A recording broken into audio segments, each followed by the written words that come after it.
یہ آرٹیکل پڑھ لیں اور سب لوگ بڑھ کے مارنا بند کر دیں۔ پاکستان بالکل نشانے پہ تھا۔ انڈیا کے 300 جہاز تیار تھے، 36 رافیل تیار تھے، وہ پوری بیٹری S-400 کی تیار تھی، اور اس دفعہ انڈیا نے پوری طرح ملیا میٹ کرنے کا ارادہ کر لیا تھا پاکستان کو، اور ہم 3 دن تک سوئے رہے۔ ان کو سب تیاریاں پوری تھیں۔ چائنا سب دیکھ رہا تھا اپنے سیٹلائٹ سے، ایک ایک چیز اس کو پتہ تھی۔ اس نے فون کیا انہیں کہ جاگو، اٹھو، امریکہ کی غلامی سے نکلو، دیکھو تمہاری تباہی کے سامان ہو گئے ہیں۔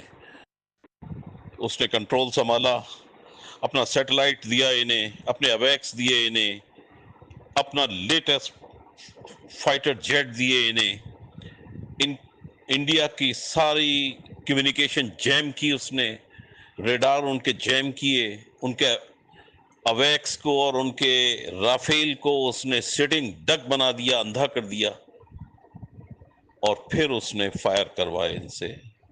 وہ پوری اپنی 5th جنریشن کی مشینری سیٹلائٹ سمیت میدان میں لے آیا تھا۔ یہ تھا چائنا کا احسان جو مرتے دم تک پاکستان نہیں اتار سکتا۔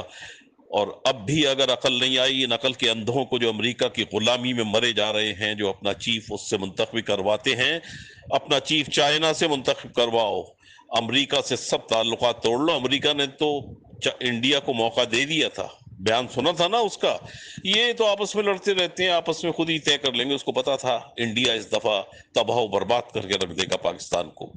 جو تیاری تھی وہ یہی ہوتا، چائنا مدد کو نہ آتا تو ہمارا یہی حال ہونا تھا، اور اس دفعہ انہوں نے آزاد کشمیر، گلگت بلتستان اور سب کچھ آزاد کروا لینا تھا اپنا۔ سٹنگ ڈک بن جاتا پاکستان۔ اب بھی سمجھ نہیں آئی؟ اب بھی قبلہ نہیں بدلو گے؟ پھر کب بدلو گے؟ پھر کب بدلو گے؟ پھر کب بدلو گے؟